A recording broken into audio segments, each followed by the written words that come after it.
I'm Van. I'm Sori. That's Booby. Culpy and Chip. Gentle Time by the band ISIS, not to be confused with the Islamic State. This is the band ISIS, named after the goddess, I'm assuming. We've got a $75 Patreon partner tier that you can sign up for to get your local band reviewed. Right. And then the people of the village life hacked me and figured out that if they did that, then they can get any of their songs reviewed. So this is Gentle Time by ISIS. I don't know. Last time I was scolded for not having some big essay written out about my song. Because remember, you went in. You're like, well, let me see what he wrote about it, and then there was nothing written. You were like, yeah, and you like made some comment. So, so he wrote a little something for you this time. The album's introduces the towers as a theme. Everything is seen and everything is known, similar to a Big Brother state. Though interpretation is always left to the discretion of the listener. Okay, Julian. I see how it is, bruh. I see how it is. Gentle Time by ISIS for timely topical political commentary. You can hit a brother up in Middle America with Vin and Sori. Or behind the scenes, you can see our family or what we're up to while we're on maternity leave. That would be my Sori life. You can hear this one complaining about her life. Yeah, and me. That too. Instead of being grateful that she gets to be in my presence. Oh my gosh. All right, let's do it. What did Dorian say? She gets everything that she wants. Yeah, it's true. You're a brat. Let's go. Go.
That was the last song on their record.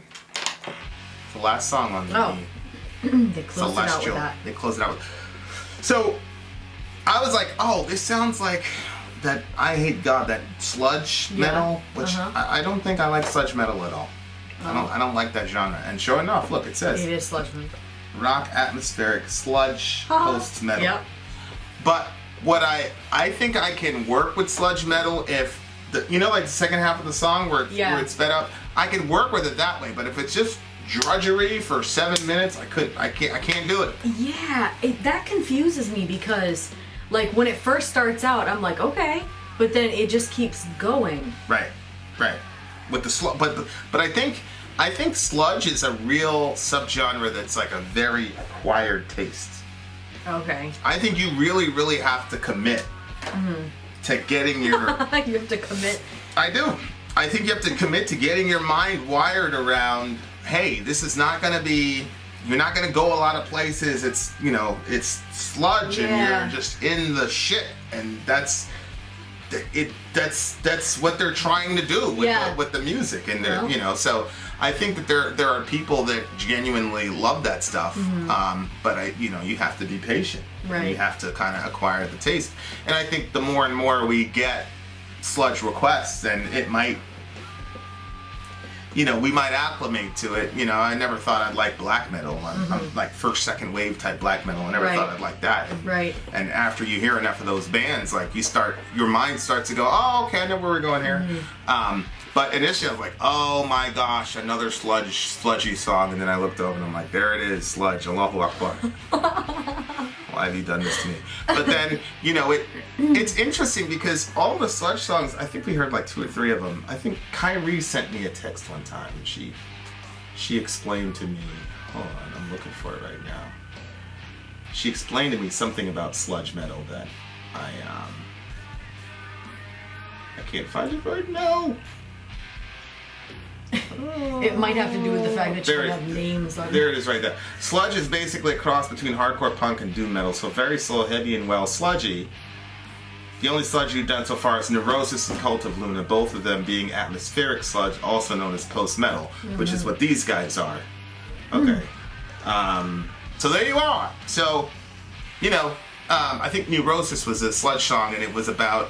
It was a political statement, and this one apparently was a political statement according to Julian. But I think if you don't know the rest of the record or where these guys are, then we probably wouldn't be able to connect it as a political. Hive been fed. I thought that was just Hive. Well, that's smart. That's a smart line. Hive. Hive been fed, and then the next line is fill my soul. So is he saying I personally have been fed, or the hive has been fed? And I think that he's trying to kind of conflate the individual and the collective, which is a balance that to this moment human beings haven't really done a very good job of figuring out. Like you'll hear a lot of people say, I had nothing to do with the shit that happened back there with my forefathers, but they celebrate 4th of July. Yeah. Well, you didn't do shit to the British people. What are you celebrating 4th of July for? Oh, you mean you recognize that the shit that your forefathers did has effects on today, and that you benefited from them going to jihad against the British. So like, my point is like, we haven't been able to really especially in the Western world, probably because of communism and probably because of Solzhenitsyn, we haven't been able to reconcile, especially as Americans, our relationship to a collective. So it's got this like radical individualism, which is complete, nonsense. These people that believe that they pull themselves up by their bootstraps and all the rest of it. But on the other hand, you also have this groupthink that's unhealthy too, where if you're a leftist and you say something positive about Trump, then and that's not healthy because you don't have your own identity. Right. And so like I think you kind of have to walk around with 2 identities at minimum of understanding that you're an individual, but you're also part of a whole, and that you take part in for better or worse in the collective to some degree. You can't deny that that's the truth. So that line, "Hive been fed," is extremely significant. And I think it's very, very smart because he's banking on the accentuation to kind of create that, that lyrical. So you're saying when he's saying I've been fed, fill my soul, you're saying that whatever's going on is it's overall like appeasing the group, but he himself feels empty in the midst of that? Well, it can mean a lot of things because what I'm saying is when he says I've been fed, you could easily mistake that as I've been fed. Yeah. And so the word hive and the way that he enunciates it kind of functions as a collective and an individual simultaneously. Yes. But then the next line, fill my soul, means that they're not feeding you with anything significant. And so if he's saying fill my soul as an individual, then it must be the same for the collective. You see what I'm saying? Yeah. So it's extremely complex 2 lines there, if that's what he was going for. You know, sometimes like these artists will tell you like, oh man, you hit the nail on the head for 90% of it. And then they'll be like, you read too much into that, or like, you gave me too much credit, or whatever. But that's a pretty smart line. And the thing is, if I was to write something that badass accidentally, I would absolutely take credit for it. I wouldn't say I wrote that accidentally. I'd say that would, like You would. Oh, like the Akhenaten song. Yeah. Where there were, 3 victims and 3, like, oh yeah. And I absolutely, I didn't mean to do that at all. But I'm absolutely going to take credit for it. I'm going to say my subconscious knew what was happening the entire time I was writing that shit. See what I'm saying? Yeah, I'm not like that.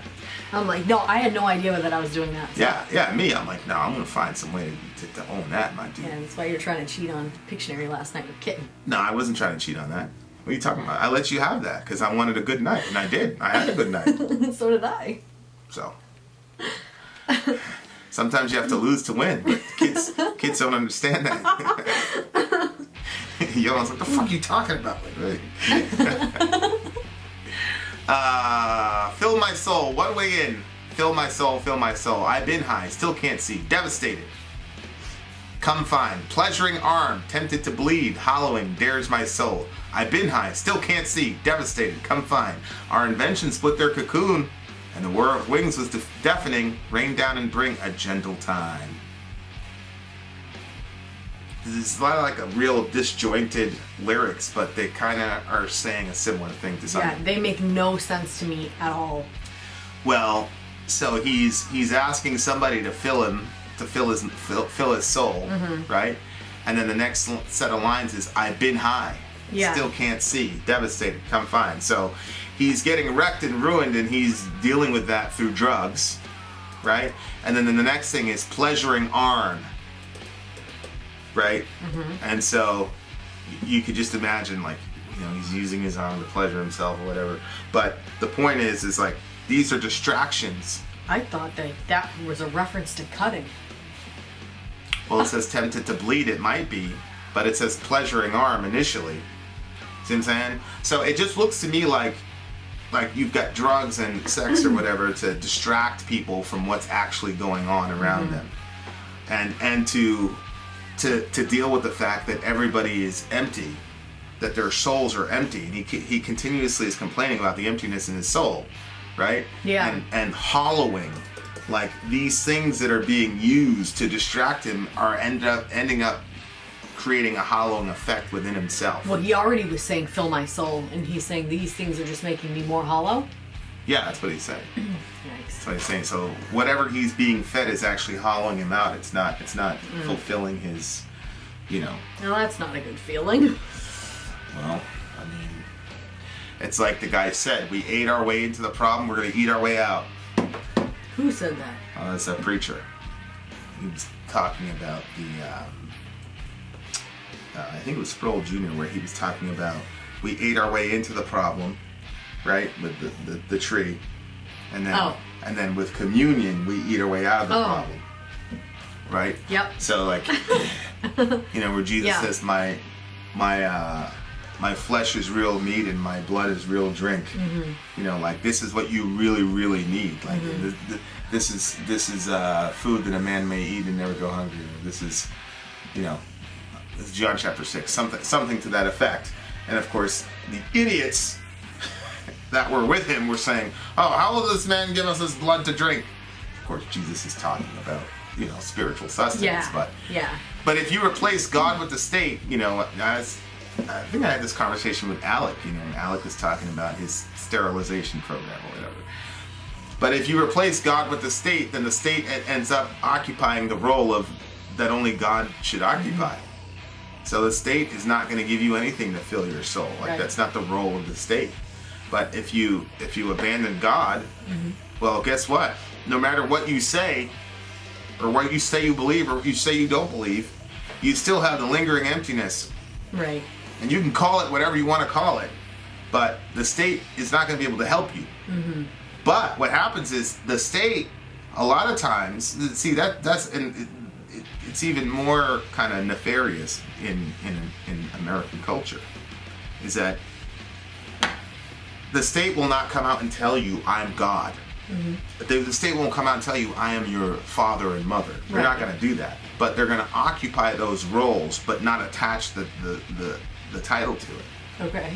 So, like, and the right-wingers are very good at pointing this out. It's like they talk about the nanny state, where the state kind of like is there to like take care of you from birth to death, basically. And right-wingers are right to point out like that's unhealthy. Yeah. Right? But then on the other side of it, it's like people have all these problems.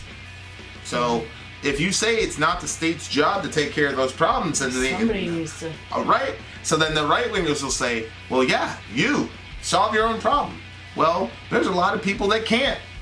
See what I'm saying? Yep. Especially when you're talking about soul issues with, and then you connect that to drugs and sexuality, which is pretty much the top two ways that Americans right now are trying to deal with their issues is drugs and sex. So the state will give you a constant influx of that. They'll feed you that. They'll feed you drugs and all these, we're flooded with prescription drugs, and we're flooded with, oh yeah, let's legalize this and legalize that, and sure, whatever. And then, and then now you're kind of in this state where your mind is clouded and you're overstimulated, and then they can sneak a whole bunch of craziness in, and you don't even know what the hell is happening. Right. Because you're high. Yeah. And you're devastated. And, you're just distracted by all those other things. Your soul is in ruins, but you really think that the state's out there trying to help you. Yeah. They're not trying to help you, bro. Like, they would rather you walk around and outside of your right mind and whether distracted people are easier to control. Of course. Of course. That's 3/4 of it right there is, just make sure you're distracted so you don't really see what we're doing. Our invention split their cocoon, and the whir of wings was deafening. Rain down and bring a gentle time. Seems kind of random, and I'm sure that there are. See right there. Swarm rains down, deconstructing towers. Like there is a whole world and universe that this song was written. Creates. Yep. Right. So, I'm sure there's a whole bunch of things that we could connect. But to me, this just seems to be the different ways that the state exercises power over an unsuspecting populace, and then the deleterious effects that it has on them. And we've seen the effects of that in the downtown area for sure. Yeah. And it's unfortunate. And the thing is, especially with drugs, like the cops know who's dealing drugs, they know who's doing what. You know what I'm saying? But a lot of times they make decisions on,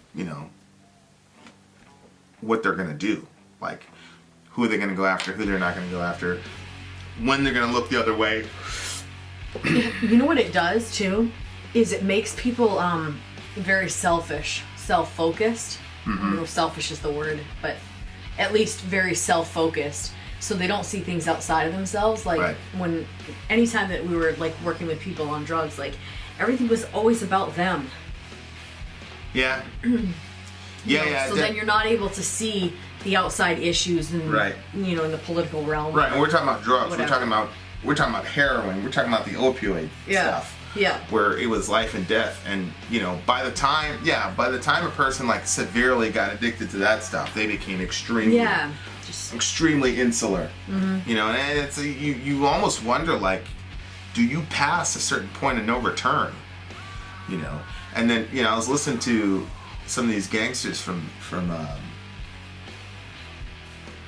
the 80s when crack really hit the ghetto, and they were talking about finding bags of guns and finding bags of crack, like $1 million worth of crack randomly in train stations and stuff. It's like how do you think the hood got flooded with all these drugs and guns? You know what I'm saying? And yeah, and it devastated. It'll devastate the community for sure.